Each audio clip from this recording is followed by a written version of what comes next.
Okay everybody, so this is going to be a guide for how to defeat the Pursuer, or the Pursuers, because you fight him multiple times, in Dark Souls 2. Bare requirements, this fits for all of the fights, no matter how far you progress and fight him again and again. Same method works every time. So, base stats recommended. Health or vigor doesn't matter too much. 8 means you should be able to take a hit. Endurance is important. You need to be able to roll 3 times to avoid the worst case scenario. So endurance of 10, strength 10, dex 9 is so we can wield the fire longsword, which will just do good damage with low stats. And adaptability of 12 gets our agility stat to 92, so that we've got a bit faster Estus and we've got, more importantly, more iframes in our roll. So the first opportunity to fight the Pursuer is up on that castle ledge there. If you've not opened up this shortcut here with firebombs by blowing up those barrels outside the wall, then you can go down the ladder, out and round, and you'll come up on the right hand side at the far end of that corridor. So that's where we're going to go to fight him. I'm just going to quickly clear out some of the guys that might chase us and cause us a problem. Particularly this guy up here, he is the biggest threat because he will throw firebombs if not dealt with. If I attacked him at range from here, he will fall down into that area. I can't hit him again with range unless I use a bow, which I don't have for the build because I don't have the stats. So we're going to attack him from the other side so that he won't fall into there.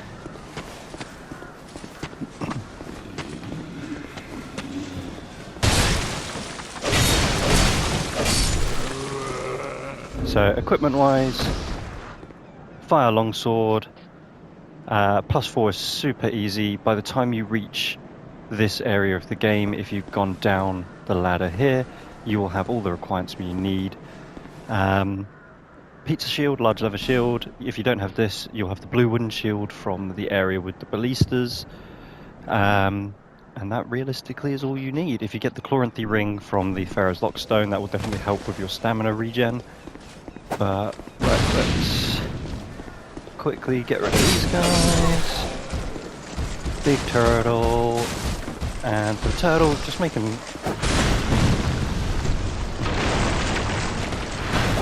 Okay, fine. Don't sideways swing. Come on. One hit, roll. That's all you need to do for the big turtle. There we go.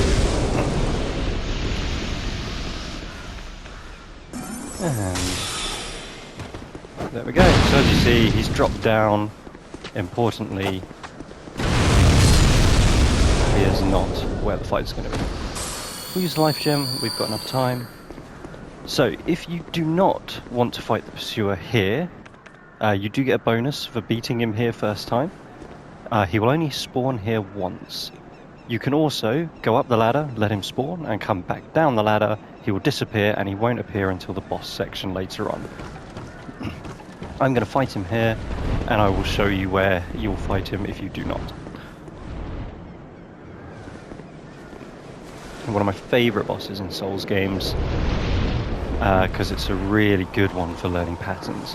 So, big stab, do not get hit by big stab, that will turn you instantly into a hollow. All you want to do is kind of stick to his right, really. And there's a few good openings. This is the best attack. If you stick to his right, he'll never hit you. Get a couple of swings, get your stamina back. 1. He has a 3-hit combo.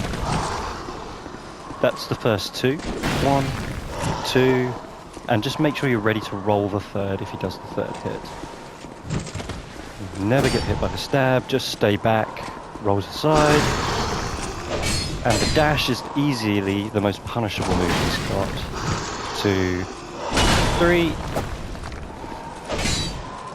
So yeah, super easy. All you have to do is stay to his right and then get back. 2, 3, get 1 in.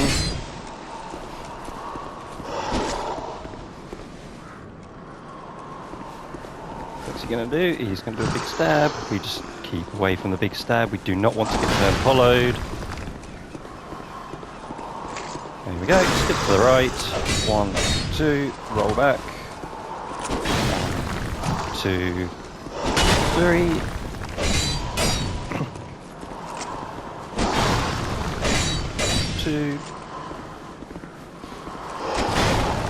So there's the third one that you have to roll. I'm glad I got to show you that before he got killed. So when you fight him in the future, he will have one additional move, because after the first time you beat him, or in the other areas, he gains red eyes and becomes a bit more of a wraith. And in that instance, all you have to do is get behind him. There we go. Soul of Persuer and the Ring of Blades for the first time you beat him, and 18,000 souls. When he dies, these 3 will reanimate. So...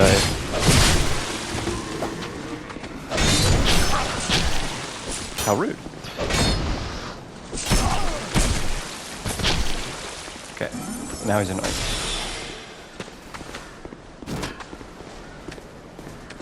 You get back that treatment for that. We get an Estus Shard, importantly, up here. Again, if you don't want to fight the Pursuer up here, I do recommend it. This is far more open than the other places that you can fight him.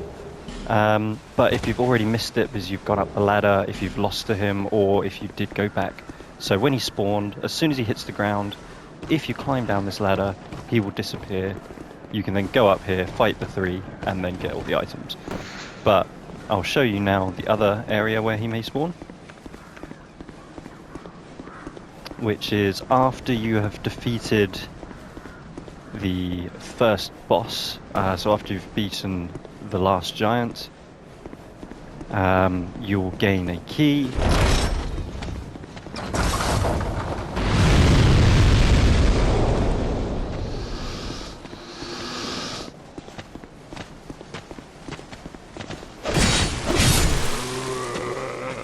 Fire longsword is such a fast attack, does great damage, and the beauty of it is it doesn't scale with your stats apart from your fire bonus, so you're not even incentivized to put excess into strength or dex or anything like that. So the key you get after you beat the last giant is the soldier key. That opens this area here.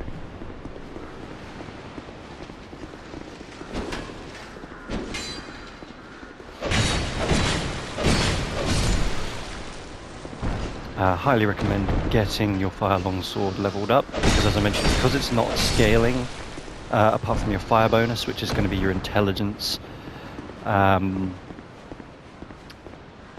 what you need to do is you need to level the weapon up itself to get the extra damage. This sword will see you through the entirety of the game, and you get it in the first area of the game. It's pretty good. An archer up here.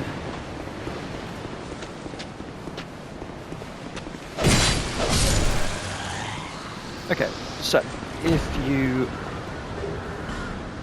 soul packet's always good. So if you skipped the Pursuer where I just fought him, he will appear in this area here. Now, there are cheese strategies. You can try to use these ballistas when he is stalled here. You can then use these to go whack. 2 of those, and that pretty much kills him. In honesty, my approach is still the same. Get used to fighting him in an enclosed space. Be aware of this ledge here, and you're fine. Again, stick to the right. When he does his 3-hit combo, make sure that you either roll all 3 hits, or that you definitely roll the 3rd.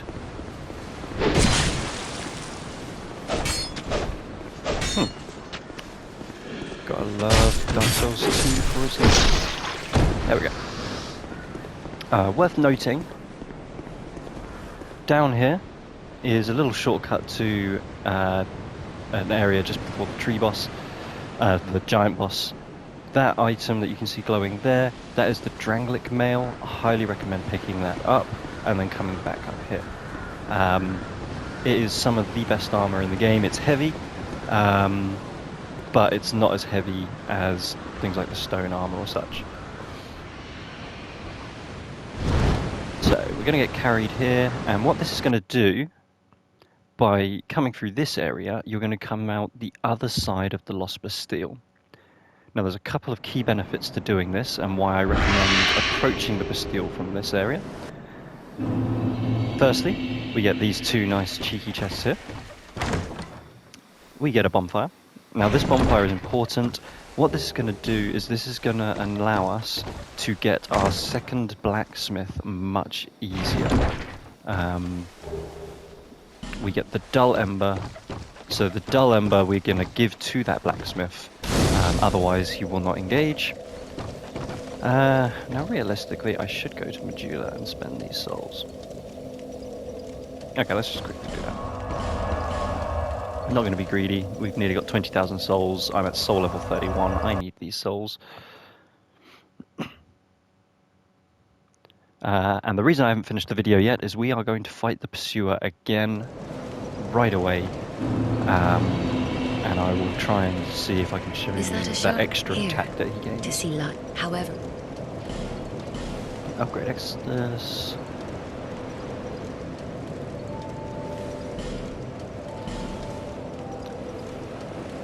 And I've got the requirements I need for my weapon. I might get dex up to 12 so that I can use a bow if I need to later on.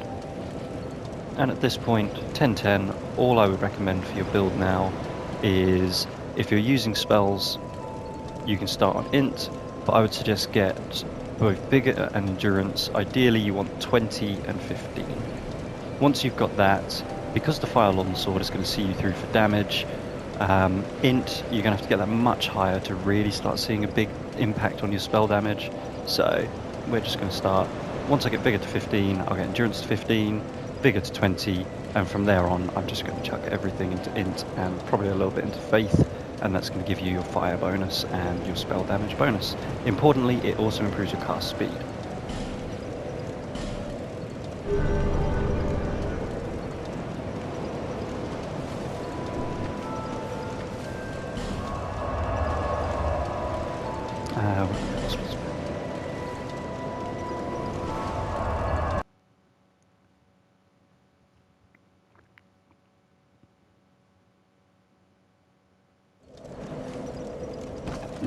Okay, and what we're also going to do, we are going to equip the Ring of Blades. Ring of Blades increases physical attack. More damage is always good. Importantly, we are below the 50% second threshold, so we've still got a nice speedy roll. Not the best roll, but definitely not into fat roll territories. So, just in case you didn't see, little gap here. You can't actually go forward, you have to go across this gap. Game wants you to go here so that you can carry on. We are going to sneaky round because this is going to make it much easier.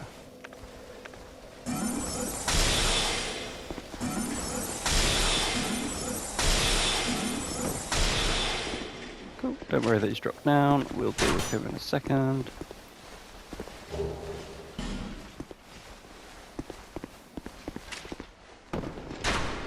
And push the barrel over. One doggo survived, there are 3 doggos down there.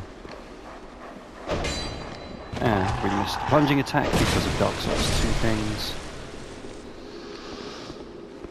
Okay, so with them all defeated, we are now going to open this door.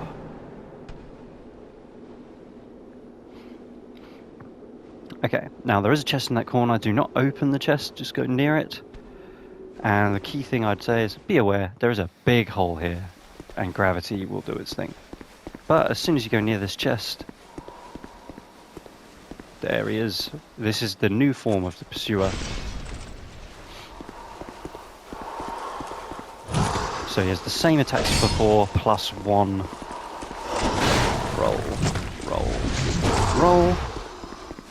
So you are going to be a lot closer to him because it's a much smaller area. And this is where always roll into him and roll to his right. And then every time you see him raise his shield for that dash attack, you know you're going to get a punish. So don't panic. His attacks are very much telegraphed, so you've got plenty of time to roll. So here is his new attack. Get behind him and laugh, or you get 4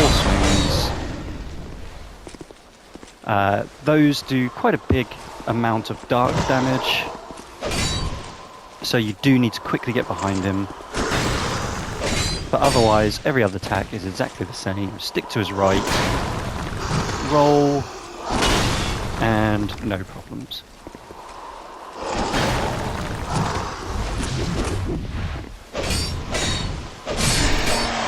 Simples.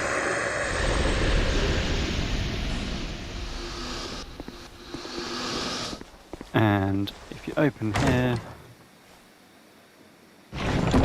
you get, most importantly, the covetous silver serpent ring and a fragrant branch of yore, which you're going to need to progress in the Lost Bastille. So covetous silver serpent ring is more souls for every enemy that you defeat. Why would you not want more souls?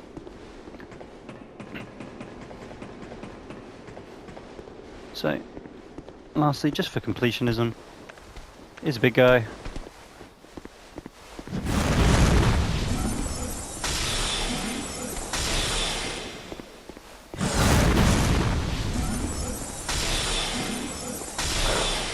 We can just out-magic this guy.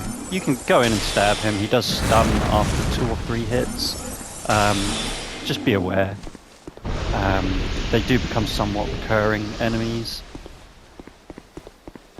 But if you are following Park Souls with Bex Bomb, highly recommend checking her out on Twitch. You'll notice that after their 2nd session or 3rd session, this is where they ended up with Lucatiel, the door that you can't open. But what this means is now you have access. At the bottom of that hill there is a barrel. Push it down, blows up the wall. That's how you're going to get to your 2nd blacksmith. The fragrant branch of yore is to unfreeze that statue by that door. What that does is that will then move you to the Sentinels boss. That is 3 bosses in 1. I would not recommend tackling them yet. I would clear the Lost Bastille first and try and deal with those last if you can. They are a tough boss, unless you're going to go down a route of summoning NPCs or other players to help you. 2 at a time you can get around if you can just dodge well and read the room. But yeah, it's really a boss. You have to really pick your timing. You can't waste too much stamina on attacks. You kind of have to pick and roll as much as you can. But this was all about the Persuer, so hopefully this has helped you. If you've looked for this video, it's because you wanted some help with the Persuer. Persuer, super fun boss. Stick to the right. If you're up close and he attacks, get used to rolling to the right. Remember that there's a 3-hit combo, and if he starts to make that weird noise in his 2nd form, which you will do for the rest of the fights, get behind him, and you will never get hit by the Persuer. Hope this has helped. Thank you so much. I've been Drew by Nature.